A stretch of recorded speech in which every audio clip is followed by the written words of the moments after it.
ಇಬ್ಬರು ಏನಂದರೆ ಶಿಕ್ಷಕಿಯಾಗಿರ್ತಕ್ಕಂಥ ಮೇಡಮ್ ಅವರೇ. ಯಾಕಂದರೆ ನಮ್ಮ ಪ್ರತಿಯೊಂದು ವೇದಿಕೆಗಳಲ್ಲಿ ಏನಂತಂದರೆ ಬರೀ ಗಂಡ್ಮಕ್ಳೇ ಆಗ್ಬೋದು, ಹೆಣ್ಮಕ್ಳು ಪ್ರತಿನಿಧಿಗಳಿಗೆ ಕರೀತಾರೆ ಅಂದಾಗ ಇಮಿಡಿಯೇಟಾಗಿ ಕರೆದು ಅದ್ರ ಸಲುವಾಗಿ ಇವತ್ತಿನ ದಿನ ಮುಖ್ಯವಾದ ವಿಷಯ ಏನಪ್ಪ ಅಂದರೆ ನಾವೆಲ್ಲರೂ ರಾಷ್ಟ್ರ ಧ್ವಜವನ್ನು ಆರಿಸ್ತಾ ಇದ್ದೀವಿ, ನೋಡ್ತಾ ಇದ್ದೀವಿ ಮತ್ತು ಅಲ್ಲಲ್ಲಿ ಅದರ ಮಹತ್ವವನ್ನು ಕೂಡ ಕೇಳ್ತಾ ಇದ್ದೀವಿ. ಇವತ್ತಿನ ದಿನ 22ನೇ ತಾರೀಕು 7ನೇ ತಿಂಗಳು 1947ರಲ್ಲಿ ಇಲ್ಲಿ ಒಂದು ಚಿತ್ರದಲ್ಲಿ ಕಾಣ್ತಾ ಇದೆ, ನೋಡಿದ್ರೆ ಇಲ್ಲಿ ಗೇಟ್ ಕಾಣ್ತಾ ಇದೆ ಹೌದಾ. ಇವತ್ತಿನ ದಿನ ಏನಪ್ಪಾ ಅಂದರೆ ದಿಲ್ಲಿ ಒಳಗೆ ಪಾರ್ಲಿಮೆಂಟಲ್ಲಿ ಕುರಿತು ನಮ್ಮ ಭಾರತೀಯ ರಾಷ್ಟ್ರ ಧ್ವಜ ಹೀಗೆ ನಮ್ದು ಇದೆ, ಇದನ್ನು ನಮ್ಮನ್ನು ನಾವು ಅಳವಡಿಸ್ಕೊಂಡಿದ್ದೀವಿ. ನಾವು ಅದಕ್ಕೆ ಗೌರವಿಸಬೇಕು ಮತ್ತು ಗೌರವವನ್ನು ನೀಡಿ ಅದಕ್ಕೆ ಮಹತ್ವವನ್ನು ನೀಡಬೇಕಂತೇಳಿ ಇವತ್ತಿನ ದಿನ ಅಂಗೀಕಾರವನ್ನು ಮಾಡಿಕೊಂಡಿದ್ದೇವೆ. ನಾವೆಲ್ಲರಿಗೆ ಅನಿಸಿರ್ಬೋದು, ಸರ್ ಅವರು ರಸ್ತೆಗೆ ಬಂದರೆ ಗಾಂಧಿ ಟೋಪಿ ಇಟ್ಕೊಂಡು ಬಂದಿದ್ದಾರೆ, ಇದೆಲ್ಲ ಏನಪ್ಪ ಅಂತೇಳಿ. ಇದು ಒಂದು 1947ಕ್ಕಿಂತ ಹಿಂದೆ ನಾವೆಲ್ಲರೂ ಏನಾಗಿದ್ದೀವಿ,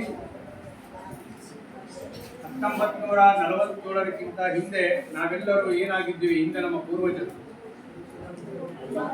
ಏನಾಗಿದ್ದೀವಿ, ಬ್ರಿಟಿಷರ ಆಧೀನದಲ್ಲಿ ನಾವೆಲ್ಲರೂ ಗುಲಾಮರಾಗಿದ್ದೀವಿ 1947ಕ್ಕಿಂತ ಹಿಂದೆ.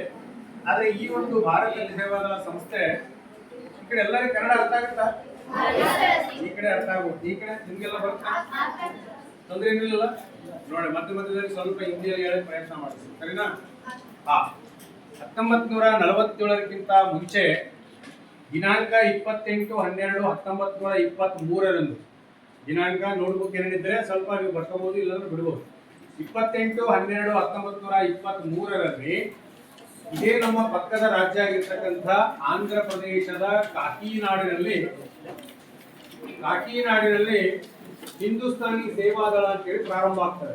ಅದು ಎಲ್ಲಿಯೇ ಒಂದು ಕಾರಾಗೃಹದಲ್ಲಿ, ಒಂದು ಜೈಲಿನಲ್ಲಿ ದಿನಾಂಕ 28/12/1923 ಯಾವ ಉದ್ದೇಶಕ್ಕೆ ಪ್ರಾರಂಭ ಆಗ್ತದೆ ಅಂತಂದ್ರೆ, ನಾವೆಲ್ಲರೂ ಭಾರತೀಯರು ಸ್ವಾತಂತ್ರ್ಯವನ್ನು ಪಡೆದುಕೊಳ್ಳಬೇಕು, ನಾವೆಲ್ಲರೂ ಸ್ವಾತಂತ್ರ್ಯವನ್ನು ಆಗಬೇಕು ಎಂಬ ಮೂಲ ಉದ್ದೇಶದಿಂದ ಹಿಂದೂಸ್ತಾನಿ ಸೇವಾದಳ ಪ್ರಾರಂಭ ಆಗ್ತದೆ.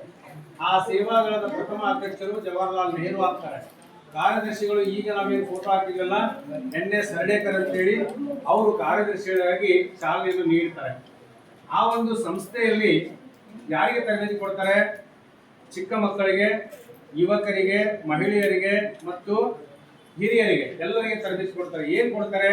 ನಾವೆಲ್ಲರೂ ಭಾರತೀಯರು, ವಿವಿಧತೆಯಲ್ಲಿ ನಾವೆಲ್ಲರೂ ಏಕತೆ ಇದ್ದೇವೆ, ನಮ್ಮ ಮಾತೃಭೂಮಿಗೆ, ನಮ್ಮ ಭಾರತ ದೇಶಕ್ಕೆ ನಾವೆಲ್ಲರೂ ಏನಪ್ಪಾ ಅಂದರೆ ಸ್ವದೇಶಿಯ ವಸ್ತುಗಳನ್ನು ಬಳಸಬೇಕು, ನಾವೆಲ್ಲರೂ ಸ್ವದೇಶಿಯಾಗಿ ಬಾಳಬೇಕು, ನಾವೆಲ್ಲರೂ ಒಂದಾಗಿ ಬಾಳಬೇಕು ಅಂತ ಮೂಲ ಉದ್ದೇಶವನ್ನು ಇಟ್ಕೊಂಡು ಹಿಂದೂಸ್ತಾನಿ ಸೇವಾದಳ ಕಾರ್ಯವನ್ನು ಮಾಡುತ್ತಾರೆ.